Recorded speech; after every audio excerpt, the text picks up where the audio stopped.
చూడనికి 2 tyres లో same pressure ఉన్నట్టు కనిపిస్తుంది కదా.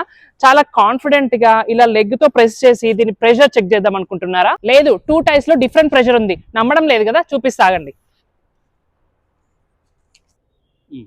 సో ఫ్రంట్ టైర్ లో 36.5 ఉంది, కానీ అకార్డింగ్ టు కార్ మాన్యువల్ ఎంత ఉండాలి? 32 ఉండాలి, అంటే కొంచెం ఎక్కువ ఉంది. అలాగే వెనకాల టైర్ లో కూడా ఎంత ఉందో చూద్దాం.